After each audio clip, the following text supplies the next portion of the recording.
Kaya lang this time around po kasi, this is the Yasmin model. Iba. Again, yung approach dito. Iba yung market dito na itatouch natin. Okay. Sige, simulan po natin with the, kita nyo naman, diba? Readable. Right? Nakikita. Okay. So yan po, yung ating promo under the bank financing, yung ating Yasmin model, ito po ay applicable sa inner nila. So kapag end unit, syempre hindi po ito. No? So paano po kayo, you'll be guided with the inventory as to the block and lot. Alin po yung applicable lang. So kapag kasi nakakakita na naman lahat ng inventory. Nasisend po ba yan sa mga GCs na updates kayo, right? So, nakalagay po doon, ano yung corresponding na block and lot na ang sukat lang po ng lote ay ilan? 50 square meters. Siyempre, lumalaki lang naman po yung lote. Yung pong floor area is the same at 42 square meters. So, ito po, for only 5,967 per month for 22 months under bank financing, pwede nang magkaroon ng bahay ang inyong kliyente. Okay? At meron pang 100,000 DP discount. So sabi nga natin, diba, magandang mag-reserve ngayong May dahil naka-low monthly DP po siya, flexible yung payment term dahil nga 22 months na siya, and then safe and secure ang community, of course, So, isa-isahin natin. So, ang TCP po natin is at 2 million, 2.3 actually. Ang reservation fee, bumaba na ito, naging 5,000 pesos na lang. Okay, ang equity. Magkano po ang equity? 231,000. This is equivalent to almost 10% of the TCP. Okay. And then, ang DP discount, babawasin natin, yung 100,000 dun sa 231. So, that will give you a net DP of, ayan po, 131. And then ito 131 payable into 22 months. Yan na nga po ito naka-advertise. It's 5,967. And then meron lang tayong MRI or the Mortgage Redemption Insurance. So alam niyo naman po kung anong gamit ng MRI. Tama po ba? Na-explain na sa inyo. Huwag niyo naman sasabihin pag namatay kayo. Hindi yung gano'n ha. It's for the buyer's protection. So naman gano'n. Actually, babayaran mo instead na 5,967 magiging 7,1. Opo. Kaya po nakalagay dito parang for as low as. Kasi, ito po talaga yung lock niya. Kaya nga po nag-attach tayo ng supporting kasi yun po yung sa insurance. Okay, what happened naman? Pag sinabi pong principal or ito po yung loan, ito po yung uutangin dun sa bangko. So yung pong bangko natin, may mga partner banks po ang PA Alvarez o ng PA Property. So tayo po or ang opisina po ang magpaprocess ng loan ng kliyente. So mamaya may mga parameters po tayo na babanggitin. Ang interest rate po natin, ang safest na ginagamit natin is at 7.5%. O baka yung may mag-contest, bakit dito sa bangko po ang sabi, ito lang. O promotional lang po yun. Kasi pag sinabi pong, halimbawa, may nagsabi po sa kanila, 5% lang ako dito sa BDO. O, yun po kasi, pag sinabing 5%, dapat ma-take out ka din a month after. But in our case, hindi po sila ma-take out, it's because pre-selling po tayo. Okay? So, yun yung mga term na, di ba, narinig yung pre-selling. Or dinidevelop pa lang, or pre-development stage. Ganyan po tayo. Okay? And then, 20 years to pay. And ang estimated monthly amortization is something like ilan? 17,000. 17,000. So, tignan nyo natin. So, if we divided 17,000, that's 30% of the required monthly income. So, 17,131, we divide it by 0.30. So, actually, baka mali nakalagay dyan. It's 57. Ano 57 ba? Hindi. Ano siya? 57. 0.30 na kasi ang ginagamit. No? Oo. Teka lang, adjust natin yan. 57,000 na po yun. Kasi bumalik po sa 0.30 yung income requirement. Hindi na siya 0.30. So, 57 na. 57,000. Opo. Yes, required. Ang required income. So ito po, i-divide lang po natin by 30% yung monthly amortization. So dapat, ang mga kliyenteng makakausap nyo, sumusweldo po ng ganun talaga.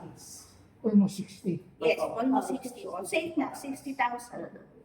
Wala nang Eh, noon nga, i-offer ko yun sa City Hall. Opo.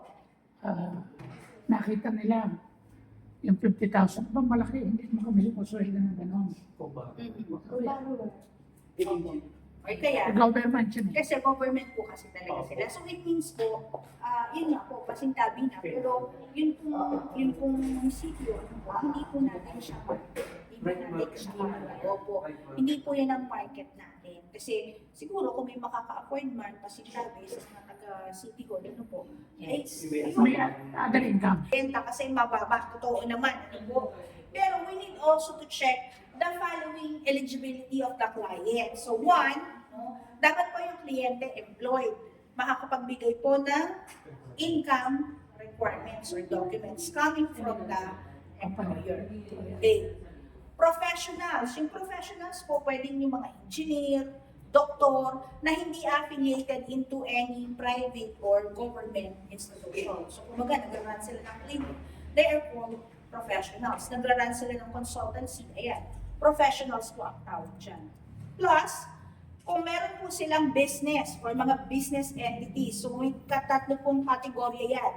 One, meron pong sole proprietorship, meaning sa kanya lang po nakapangalan ng negosyo. Pwede rin naman pong partnership. So pag sinabing partnership, dalawa silang may-ari. Ano po? At pag po corporations or korporasyon, ano po, ibig sabihin marami.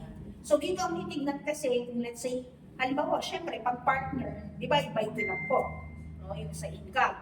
Pag korporasyon, kung ilan po silang owner na nakalagay, so let's say 5 po silang may-ari ng negosyo, divide by 5. Or kung ano po yung nakadeclare na share noong nakarami. Yun po ang kukuhan. Okay. So ano pa po yung dapat tandaan, no, sa pag-avail under bank financing? Dapat po ang mag-a-avail ay isang Pilipino. Ano po? Legal age po ito, at least 21 years old at the time of loan application, so pag ipapasok na, at dapat, bata pa siya. Hindi siya lalabas ng 65 years old upon loan maturity. O, kasi sabi na may age dyan, nire-require. Hindi naman ako kukuha. Oo nga, sir. Kasi cash ko nang bibili. Okay. For China Bank Corporation, legal age requirement is 24 years old. Okay? And then, sabi dito, with a steady, dependable, and verifiable source of income. Pag sinabi yung steady, verifiable, halimbawa po, dineclare po niya, siya po ay employed po. Pag tinawagan po siya dun sa opisina, di ba, sasagot po or i-confirm ng kanyang employer ang kanyang employment. Pag naman business, business, they conduct the CI. So, halimbawa po, ang sinabi pong business ay restaurant owner dito sa Tanawan. Halimbawa, sinabi na po niya, Mando and Henry's. Yan. So, yan po, pupuntahan po yan ng bangko. ICCI po talaga. Okay? And so on. Okay. And then, sabi po dito, may nire-require din pong tenure kapag ka po ang kliyente nyo ay under bank financing. Ano po yung tenure? Ibig sabihin, yun pong kanyang serbisyo doon sa kumpanya. So, dapat po, nakaka 2 years na po siya na empleyado. Okay, ano pa? Pag OFW naman po, dapat po ay working for at least 3 years. O, pero may pero na po ako ganda dito ha. Ngayon po kasi, pag bank financing, ano po, everyone naman po is aware with the crisis that is happening right now. Yung gera. Though, marami po ang nagsasabi, pag nakakausap natin yung mga kababayan natin sa abroad, sa Middle East particularly, sasabihin nila parang namang wala ng gera. Totoo po yan. No? Most of the Filipinos claim that, na parang tahimik naman na, nakakapag-mall lang nga sila as in, yung buhay po is regular na. Kaya lang, despite of it, ano po, ang bangko is still saying that they are considered as the high-risk individuals. Ibig sabihin po ng high-risk individual, sa ngayon po, wala pong bangkong tatanggap ng kanilang loan application if they are working in the Middle East countries. So dapat natatanong nyo, kasi syempre baka mamaya excited, bibili ng Dubai. Or yung katrabaho pala sa Dubai. Ang laki ng income. Kasi everything is still uncertain po. Ibig sabihin ng uncertain, di ba? Naka-ceasefire lang naman ngayon eh. Tama ba? Nagtigil putukan pa lang. Tigil putukan. Pero we never know if, spark pa ba yan? Mag-aano pa ba yan? So, kaya po, everything is still uncertain. So, kailan po yan malilift? Wala pa po. Di pa lang po natin alam. No? Kaya po ang mga bangko ngayon, medyo, ano po sila dyan? Kumbaga, iwas muna sila. So instead, saan nyo po pwede? Baka po may mga kakilala kayo na working naman in Europe, in Canada, in Australia, in USA. Yan, pwede po yan. Huwag lang po muna sa Middle East countries. Tama ano, Ms. Queen? Bawal pa muna yan. Until sabihin po ng bangko na pwede na ulit. Okay na ulit. Okay? Sige po.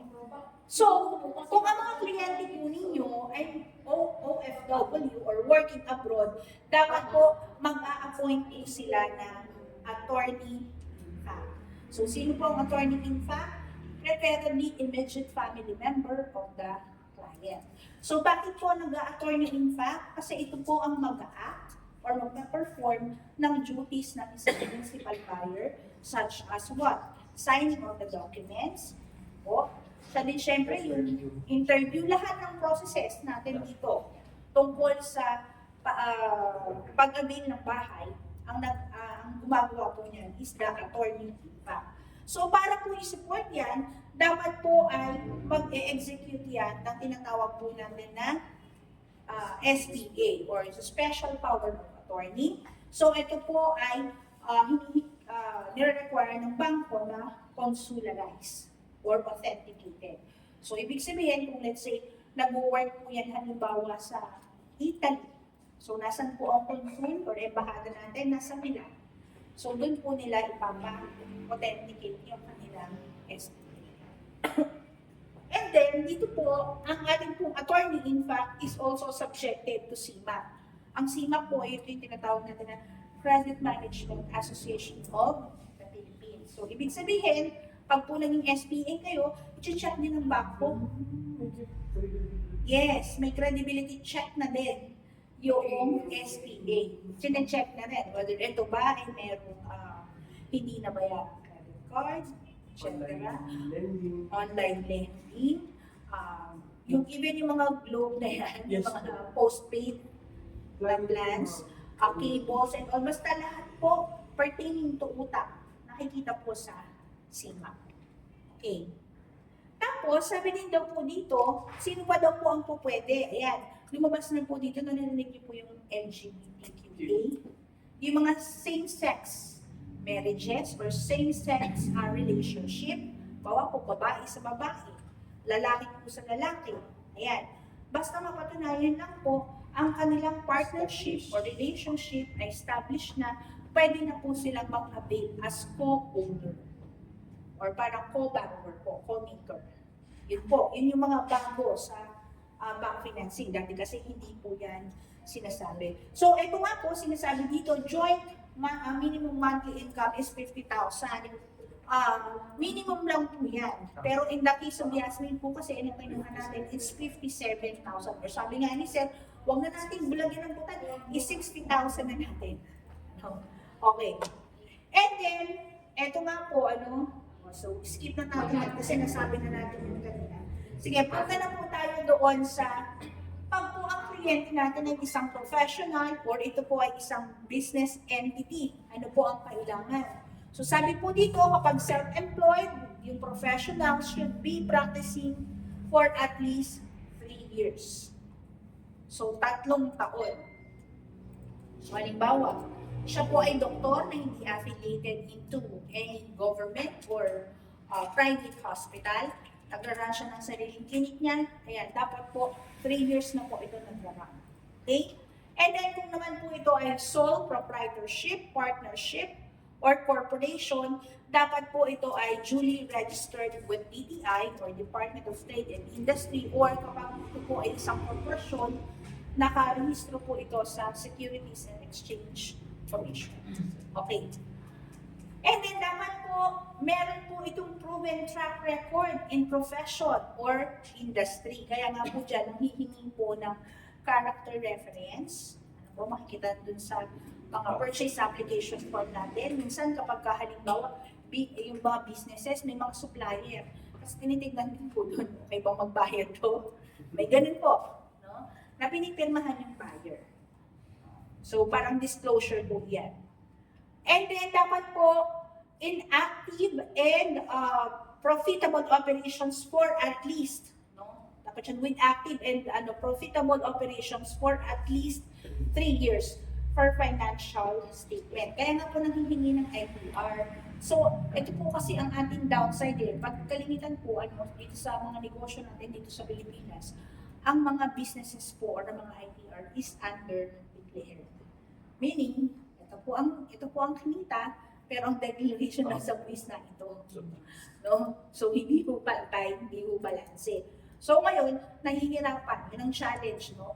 Medyo mahirap kasi pag alam nyo na, paghahanap po ng dokumento at gusto mag-apply, wala po makita or kulang po ang ITR. Okay. And then for corporations, an acceptable principal of the company must also act as the co-borrower. Okay? And then, yun naman pong borrowers, ibig sabihin yung principal buyer po, and actually pati yung co-borrower, ano po yung must-have nila? Ibig sabihin po ng must-have, di ba? Ano yung dapat meron sila? Qualities. 1, dapat po meron po silang satisfactory dealings with banks and other creditors, suppliers, and clients, kagaya po ng na-mention ko kanina. And then, dapat po walang recent adverse credit findings as to court cases. Naku po, bouncing check, mishandled deposits and loan accounts, or canceled credit cards, etc. So, ito po yun, no? Minsan, ang nakakaano lang dito is that, kasi ito po ay kasama sa interview. May mga kliyente po na hindi po din i-disclose ang kanilang estado. Kaya lang, may kaya lang. Ang mahirap po nito, pag dumating na ho yung CMAT, kasi ipapasimap lang muna natin yan pag ipapasok na natin sila sa bangko. O yung bangko po, they conduct actually the CMAT. So, yes. Ang maganda po ngayon, pagbigay po natin ng docs, chinecheck na po agad. Sinisimap na. Yes, ma'am. Sa match, anong pangalan ng application na yun? Match mo. Yung kay Sir Lawrence, di ba? Na-check mo po. Sinisimap na. So, dun pa lang, hindi na makakapag... Utang po sa... Hindi na makakapag-sinungaling na yung utang. kliyente. Yun na. Na-check. Kung magbabayad ka, tapos saka sisipa, Yes. hindi sayang. Sayang ang pera. Oo. Mabuti po na-check. Sa utang, nakakauna ka sisipa. So, sino ba credit collection? Credit and collection. Bank po yung sisa no. Hindi ba kapag ano yun? Makapag-RFO? Hindi naman, ma'am. Kahit na In-apply ko lang. Kapag ibig gusto mag-bank. Okay. Okay. Chinecheck na nila. Yes po. Okay. Advance. Okay. So yun, chinecheck na daw in advance. Okay, next. Ayan, ito po yung assumption. Ano po? So, nandun naman yung kanina kung paano nag-arrive yung computation. Okay, ito naman po yung computation ng monthly income ng isang seafarer. Seafarer po, or short yung seaman.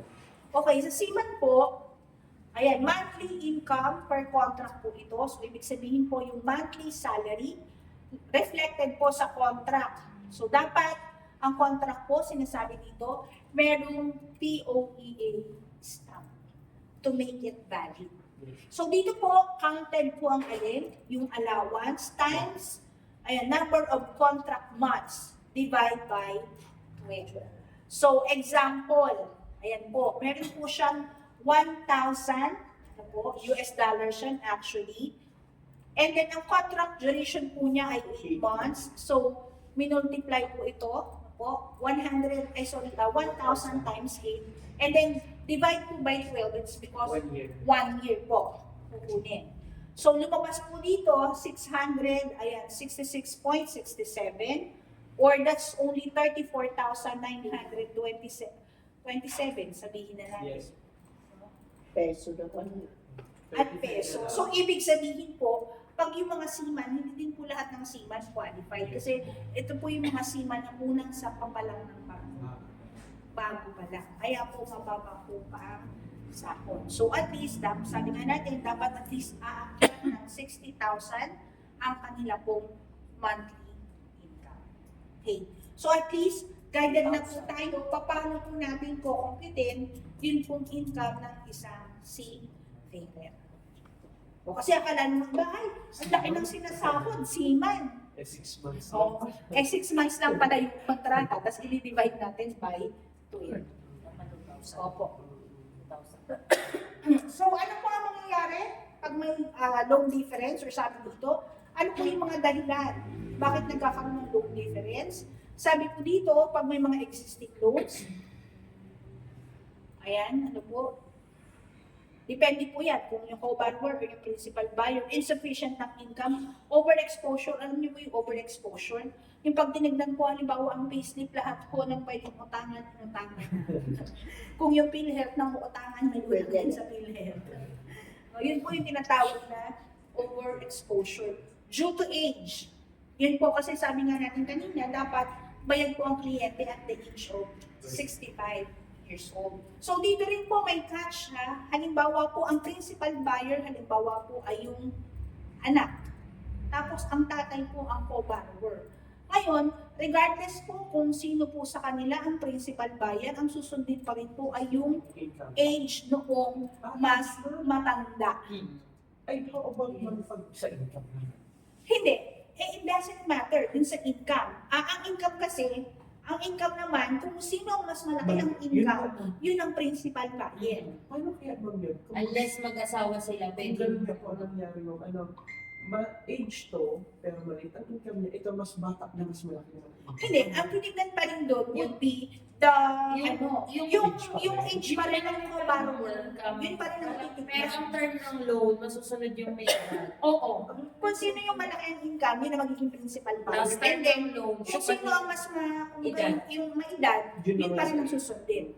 Years to pay. Oo, kaya ma-adjust yung computation ng monthly amortization.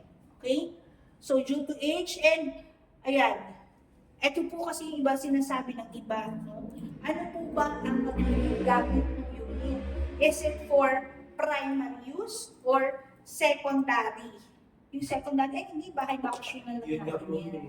Normally po kasi pag may mga, yes, kasi ibig sabihin po, pag sinabing secondary po yan, ano po, hindi po ganun ka-priority ng Yes. kliyente yung bahay. Pwede kasi at any moment, i-give up nila yan. Kasi, di ba, bakasyon lang naman yan. Unlike kung end user, ibig sabihin po ng end user, titirahan mo talaga, yung unit na yan, gagamitin mo, more or less, mag-strive ka talaga to, push. Yun po ang pagkuhan. Talagang pipilitin mo, gagawin mo yung lahat para po hindi po makancel at aalagaan mo po yung inyong kababayan para magtuloy-tuloy po yung loan po ninyo sa bangko. Okay. Ito naman po, usong-uso ngayon, virtual assistant, VA. Tama po? Yung marami po ngayon, ito po yung trabaho, ito po yung mga tinatawag natin ang setup ay work from home. Yung nasa bahay, wala na pong alisan sa harap ng computer. Ayan, malaki yung sweldo, tama kayo. No, tatayo lang dahil kakain o iihi. Pagkatapos pagbalik na mo ulit dun sa kanilang lugar. Ano po? Yan po, yung virtual assistant. Pero dito po, sinasabi natin, pag ang kliyente po ninyo ay isang virtual assistant, 70% lang po ng total earnings will be considered. So halimbawa po, ano po, ang buyer po sumusweldo ng 100,000. Okay, based po dun sa kanyang payslip, based po sa kanyang COBC. So, hindi po yun ang account ng bangko. So, kung sinabi pong 70%, it's only 70,000 ang babasahin po doon. Okay, so sabi po dito, total earnings will be considered if the monthly salary varies, kung nag-iiba-iba daw po, kasi may time may ganun po nag-iiba-iba. Minsan, 100,000, minsan 90,000, minsan down to 60,000. Okay. So ang sinasabi po dito, the bank will use the lowest amount reflected in the 3 months of submitted proof of income and bank statement. So kung alin po ang pinakamababa. So let's say 3 consecutive months po ang kukuhanin. Pag ang employer po nito ay halimbawa po American, yung foreign company, halimbawa po ang kinukuha lang 3 months na payslip. Pero pag local, 6 months. Kaya yung medyo dilemma, 6 months na So, dun po titignan kung ano po yung pinakamababa sa tatlo, no, yun ang susundin. Okay? Okay. So, ayan po, Kaya nga po nung ginawa ito, so sabi, kung mag-loan ka ng Yasmin at 70,000 ka as virtual assistant, 70%, therefore, hindi ka pa rin kubra. Kasi that will give you only 49,000 pesos na earnings. Okay. Sabi po dito, yung partner banks require the latest ITR for virtual assistant applying for loan amounting to 3 million pesos and above. So, hindi naman pala lahat is applicable ang ITR, provided 3M and above. So, in the case of Yasmin, no need. Pero, kailangan i-establish yung COEC and yun nga, kung foreign company to, 3 months na payslip plus yung bank statement na dapat babangga doon sa nakalagay doon sa payslip. Pag naman local, 6 months po ang pinukuha. Okay? So yan po. Sabi dito, ano nga po ang requirements ng virtual assistant? Nakalagay po dito, Certificate of Employment and Compensation or with compensation details, must be 2 years continuously employed as virtual assistant, must have date in COEC kasi tinitignan po kung yung validity niyan. Okay? Latest 6 months bank statement where salary is credited. Ayan, for domestic employment. Kagaya po nung mention ko. So, klaro po pag ito po ay foreign company or foreign employer, 3 months lang po. Pero pag dito sa Pilipinas, it's 6 months. Okay, next. Common bank findings. Ano po yung mga kalimitan na nakikita ng bangko na somehow, pagka hindi po nila nabigyan ng solusyon, pwede pong mag-resolve into what? Pwede pong magkaroon ng low difference or totally ma-disqualified po ang kliyente. One, yun pong insufficient income did not meet the credit parameter. Yun nga po, masyadong mababa or ang tawag po ng bangko dyan, marginalized income. Yung bang tipong kakapraso na lang. Sabi nga natin, halimbawa po, sa bangko po kasi actually, kapag halimbawa may co-borrower ka, medyo yan po yung may sa kanila. Question mark. Kasi lalo na kung medyo mababa. Question mark in the sense na more or less kasi dapat, ang tingin nila, dapat pag mga 60,000 lang, wala ka ng co-borrower. Yun po yung totoo dyan. Oh, ba? Yun po ang tingin ng bangko. Okay, eto po. Number 2. Naku, ang dami niya. Marital issues without legal separation papers. Ito po yung mga naghiwalay, physically separated. Hindi na ho nakita ang asawa sa makabilang bahay. Ano po? Yan, magkakaroon po ng problema sa bangko. Kasi bakit po? Hinihingian po, halimbawa, diniclare lalaki. Kasi yung lalaki hindi man nagpapalit ng apelyido. O ipinasa lang si birth certificate. Pero hindi po makakalusot dyan kasi hinihingi po ang bangko ng CMR or Certificate of No Marriage. So pag may lumabas po doon na, uy, ito pala yung kinasal. Ayan, ang kliyente po ninyo ay hindi maaaprobahan. Didecline po yan ng bangko. Okay. Pag naman po may mga auto loan or car loan, existing housing loan, and canceled credit cards without certificate of full payment. May mga ganun po kasi. So dapat, okay naman yan kung may auto loan ka or existing housing loan provided that the payments are updated. At kaya pa ng sahod mo. Ngayon, kung naman sinasabi ng kliyente, hindi, bayad ko na yan, settled ko na yan, utang ko na yan. Halimbawa, sa credit card, yung 500,000 na yan, magpo-provide lang po siya ng proof of full payment coming from the bank kung saan siya nagkaroon ng utang. Okay? And then, foreclosed property. Ito po yung iba, marami nagkakaroon ng amnesia. Ano po? Hindi na po naaalala na meron silang kinuha property na natatas na po. Or na-embargo na. So, pag po may ganyan ka ng record, ayan po, no? Yan po ay automatic X na po sa background. O, eto naman, nakalagay po dito, dubious or inconsistent income documents. Ano po yung dubious? Kahina-hinala, kasuspe-suspecha. So, halimbawa po, no, ang dineclare mo po ay employed ka. O, makikita po, employed ka pero wala kang tax. Yung mandatory. Mandatory, diba, deduction. So, kitang-kita na po doon na there's something wrong with your income document. Or kaya naman, sinabi mo, employed ka, but you cannot provide 2316 or yung tax withheld kasi hindi nga po yan. Bawa po, no? So, yun po yung mga, kumbaga parang checkpoint para makita. Ganun lang po kabilis.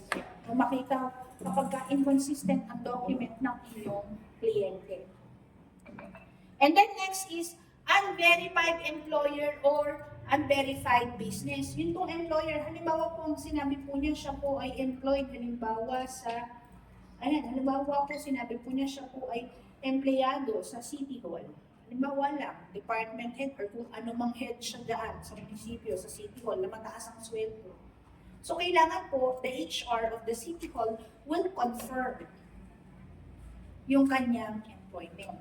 Or, sabi naman dito, pag business, nangyari na po kasi yan, si Nial, nag-actual visit po ang bangko, ang dineclare po sa ganitong address, nakalocate yung business. O pagdating po doon, ang nakita po ng bangko, instead po na restaurant, funeraria po ang nakalagay. Mas malakas. Ayan, yun po. So, merong inconsistencies. Okay? And then, may nakalagay po dito na legal issues, yung mga criminal cases, and then, overexposure sa law. Okay. Oo, paulit-ulit po yung overexposure, ano? Ang sinasabi lang po dito, pag marami pong utang talaga. Kasi more or less, yun po yun eh, paano mo mababayaran? Kakain ka pa ba? Kung baka, let's say, sabi ko nga, kung pati halos yung PhilHealth na utangan na, mag-a-avail ka pa ng bahay, di mas lalo na. And take note, ang pagbabayad mo kasi ng bahay, this is a lifetime obligation. Almost half of your life, magbabayad ka ng utang kasi 20 years to pay. Diba? Okay.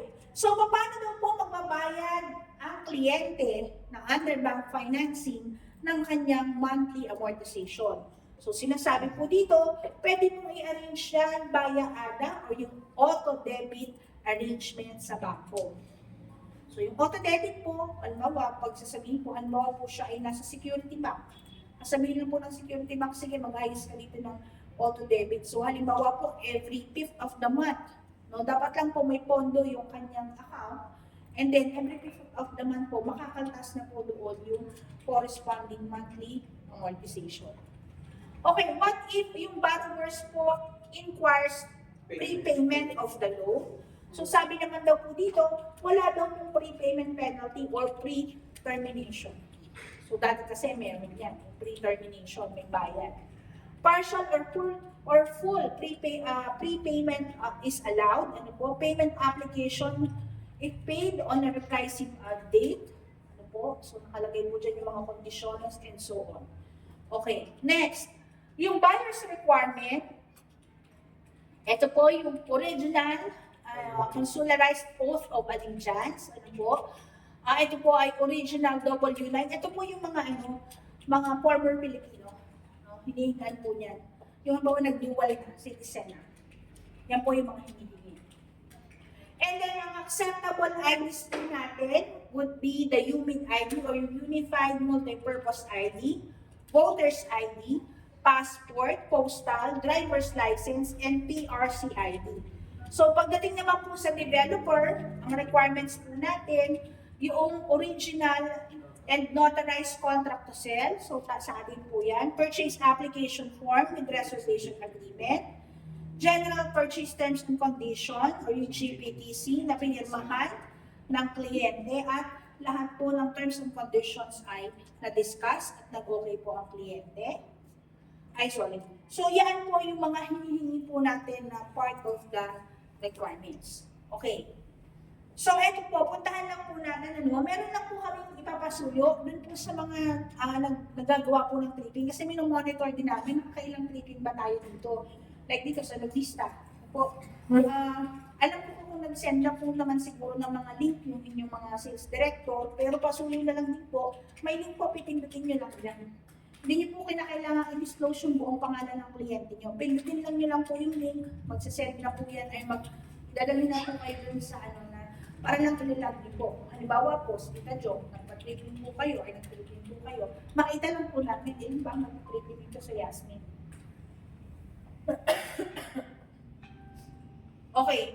And then dito po sa activities natin, i-highlight ko lang po, nag-propose po kami, pero ito confirm namin. Pero kasi ako, isasuggest ko na sana yung mini open house natin dito na lang sa opisina. I-confirm ko lang kay Miss Kari kung po pwede. Kasi, as we all know, mahirap dun kasi may CR, tapos walang CR. Diba? Para kung multi-tripping na lang doon. And then, mag-provide po kami ng mga materials for saturation. Yung saturation po yung namimigay po. And pwede po kayo, bibigyan po kayo ng gyrolator ng mga saturation materials para naman po may preparation tayo pagdating po ng akinse. Tamang-tama po ito sa akin po ito ng kliyente. Okay?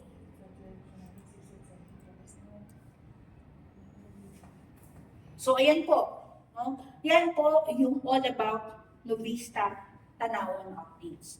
So, tignan din natin, inihuli ko po ito kasi actually, meron pa rin naman tayo isang ginagamit, yung in-house financing. Ito yung mga walang masyadong dokumento. Di ba kapag-provide ng ITR. Yung mga quits, tinatanggap naman natin ng affidavit of income. Ayan, kaya lang po ito, 10,000 pesos po ang reservation. Opo, pag in-house. At medyo mas malaki po yung income requirement at 75,000.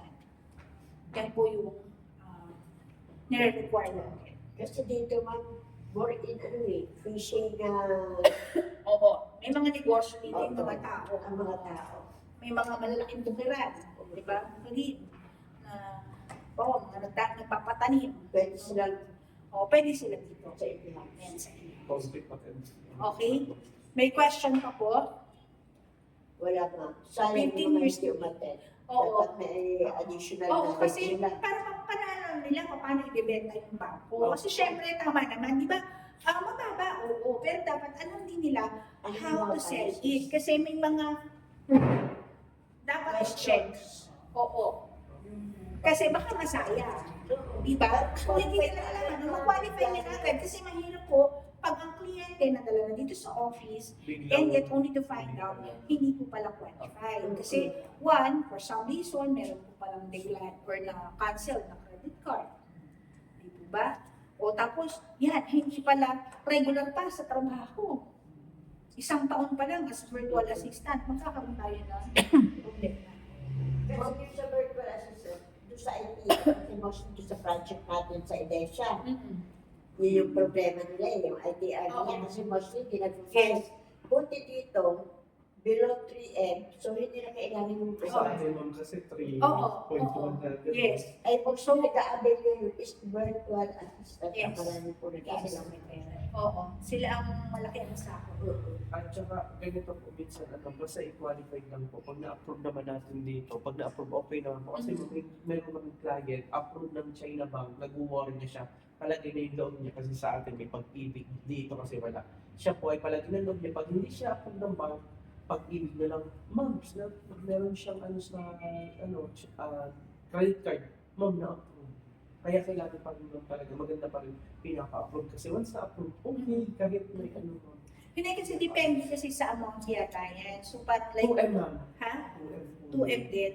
O paano siya approve?